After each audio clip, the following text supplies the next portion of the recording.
Coucou tout le monde! Aujourd'hui je suis de retour avec le premier projet que j'ai réalisé avec la box de mars de chez Tout en Colle. Donc je vous montre très rapidement le contenu. Si vous voulez un contenu beaucoup plus détaillé, je vous invite à aller voir sur la chaîne de Noël, je vous mettrai le lien en barre d'infos. Donc les papiers sont magnifiques, ça change vraiment beaucoup de ce qu'on a l'habitude de travailler, enfin je parle de Noël et moi, mais c'est vraiment très très sympa de changer un petit peu et puis d'aller vers d'autres choses que celles dont on a l'habitude. Allez, c'est parti!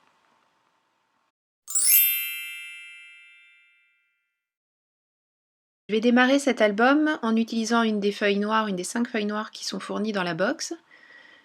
Et je vais commencer par la couverture, enfin par ce qui sera la couverture.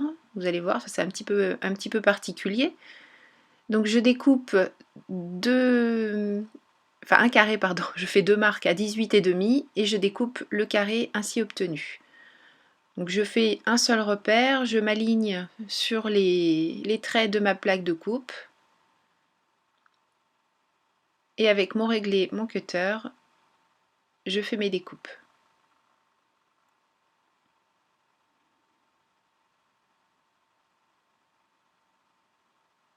Donc voilà, un premier carré de 18,5 par 18,5.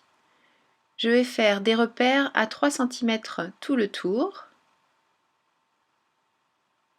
Donc je trace 3 cm ici, 3 ici, et la même chose sur les autres côtés. Donc toujours pareil, hein, je me sers des repères qui sont sur mon tapis, parce que là vous ne les voyez pas, mais j'ai des repères aussi à 0,5. Voilà, tout simplement.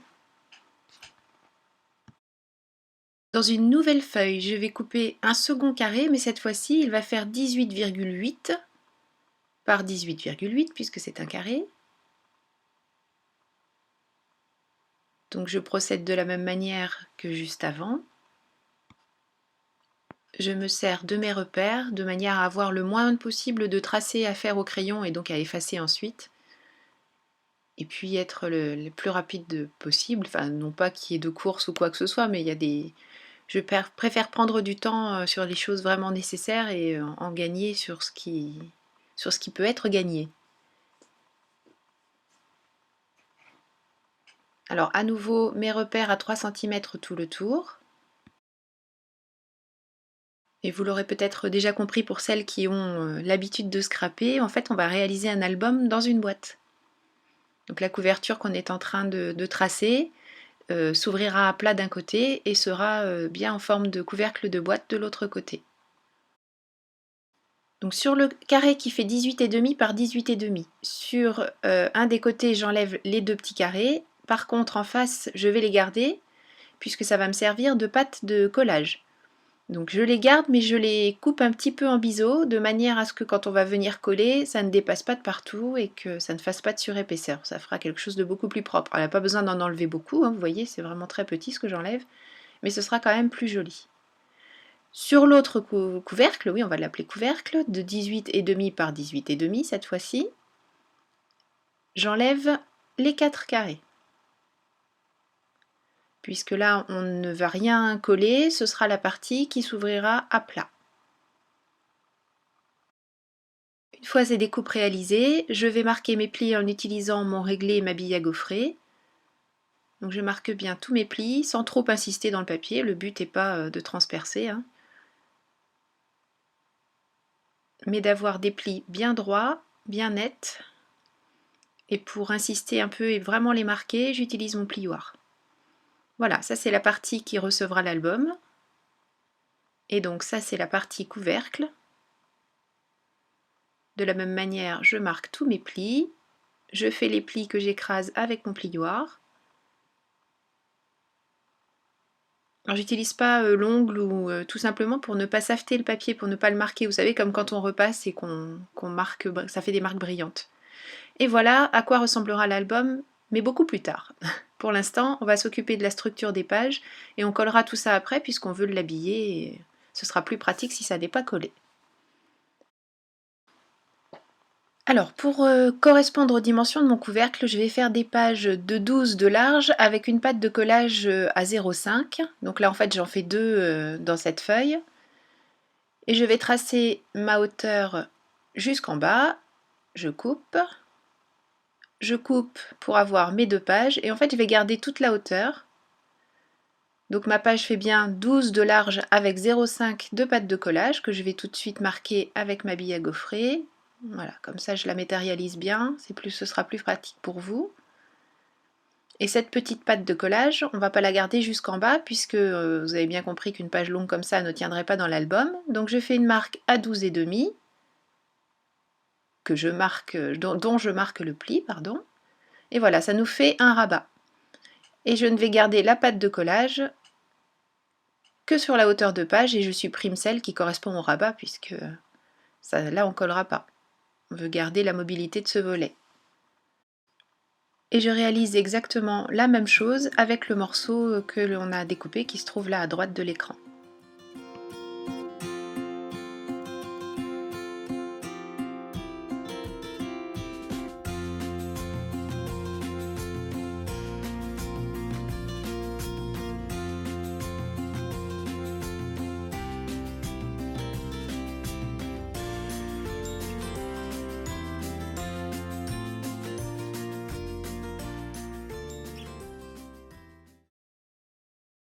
Afin de changer le sens d'ouverture de mes pages, cette fois-ci je vais commencer par matérialiser la marge, la pâte de collage de 0,5 et je mets une marque à 12,5 et une autre à 12,5, donc 12,5 et 25 ou 2 fois 12,5 et je vais couper sur toute la hauteur et du coup là le volet se trouvera sur la droite au lieu de se trouver sur le bas.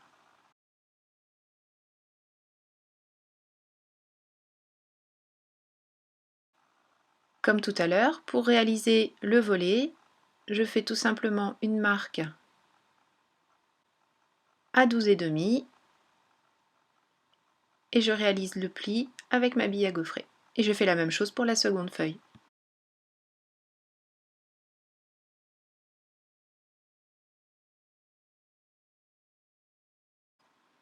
J'ai bien maintenant mes 4 pages avec 2 modèles différents et il ne me reste plus qu'à les coller sur la partie qui servira de base à cet album. Donc, comme d'habitude, ma colle à pointe fine,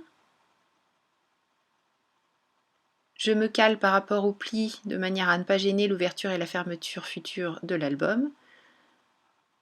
Et je passe mon plioir pour bien écraser le pli, bien étaler la colle et faire en sorte que tout fonctionne correctement. Et je fais comme ça pour mes 4 pages en mettant toujours la charnière, voilà, comme ceci, de manière à ce que toutes les pages se présentent dans le même sens, hein, tout simplement, et puis à avoir une aisance pour la feuille du bas. Donc vous allez voir une fois qu'on le met debout, on voit que l'espace est bien resté libre, de manière à pouvoir mettre un maximum d'embellissement.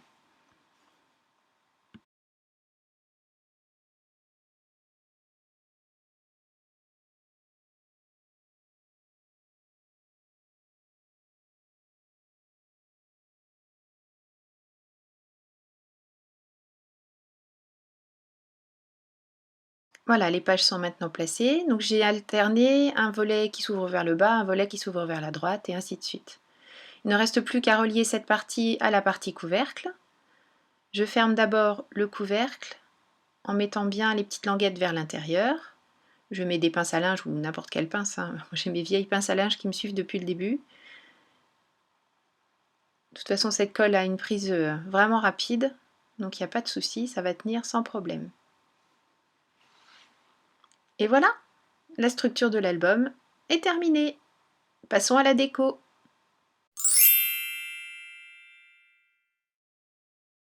Voilà, l'album est terminé, j'ai fait toute la déco. Alors tout autour, j'ai mis un papier de la collection, j'ai mis le même sur les 4 faces.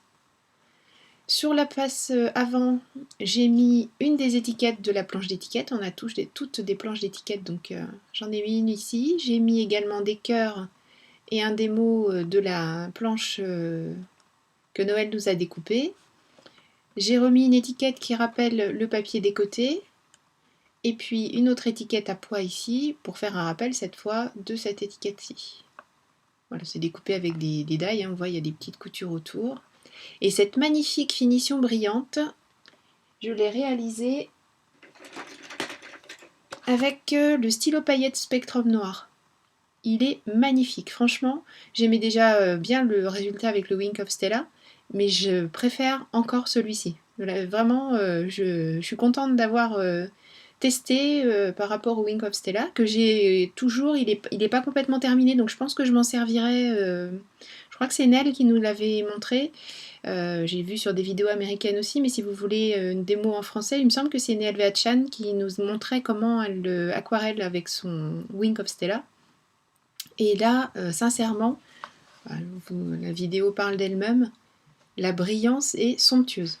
Franchement, et en un temps record, hein, c'est vraiment pas difficile, ça s'étale très très bien. Je dis pas que le Wink of Stella n'est pas bien, hein, je dis qu'à choisir entre les deux, ben mon cœur balance pour celui-ci. Alors on a un effet très pailleté, hein, peut-être qu'avec le Wink of Stella c'est un petit peu plus discret, mais moi j'aime beaucoup ce rendu. Quand on ouvre, dans le couvercle, il ne se passe rien de spécial. Et ici, on découvre la première page. Donc, j'ai prévu, moi, de mettre des photos d'une journée qu'on a passée effectivement en famille cet été, d'où mon premier titre ici. Mais bien sûr, je vous le montre avant d'avoir mis quoi que ce soit dedans. Donc, ça s'ouvre ici comme ça.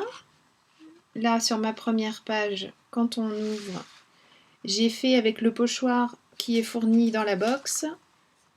J'ai mis de la glitter paste de chez Bobony. Donc celle-ci, l'argent. Je m'y suis peut-être pas très très bien prise, du coup c'est vrai que le rendu, on voit mal les effets de petites taches qui sont superbes sur les découpes que nous a faites Noël. Mais j'aime bien le rendu quand même. Et puis là je ferai donc du journaling. Pour insérer mes photos, j'ai pris une perfo que j'ai achetée il y a un petit moment, toujours chez Tout en Colle, hein. J'y suis tout le temps, oui je sais. Et donc en fait, on glisse la photo dessous comme ça. Le papier Maya est très épais, voilà. Beaucoup comme dessous comme ça.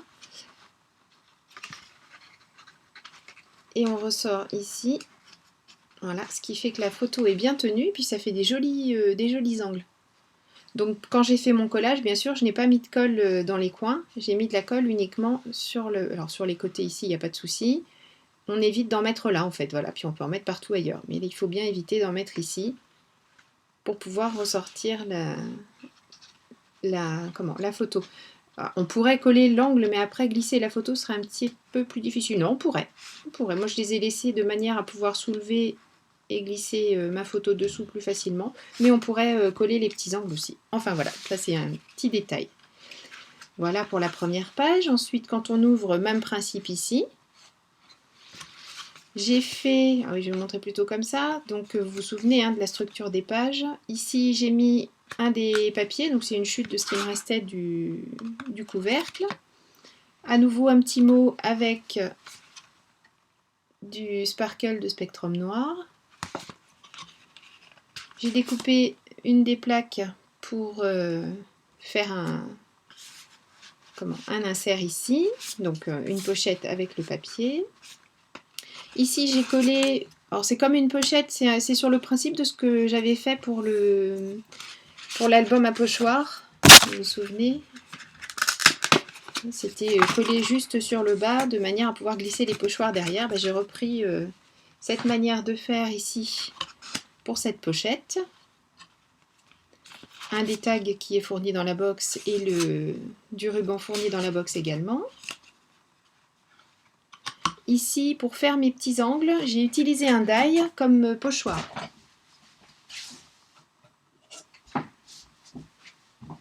J'ai pris mon die, mon crayon blanc et j'ai fait le tour de manière à avoir quelque chose de joli et de bien droit. On tourne. Ici, à nouveau, une pochette sur le même principe. Un mot sur lequel j'ai oublié de mettre des paillettes, mais on va régler ça tout de suite. Comme ça, vous allez pouvoir voir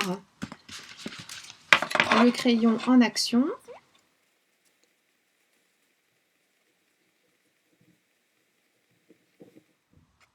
Voilà.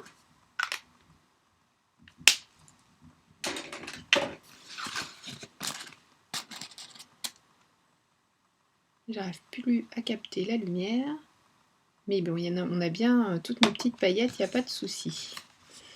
Ici, une des étiquettes, il y a une des feuilles sur laquelle on a plein de petites étiquettes comme ça, que j'ai découpées, collées seulement sur 2 côtés pour pouvoir y glisser un des tags.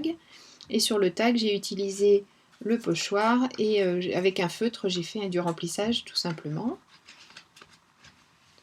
Ici, on a une pochette. J'ai utilisé le même die, mais cette fois-ci l'intérieur de mon die pour faire ce cadre pour pouvoir écrire après mon journaling. Toujours une page ici pour insérer les photos.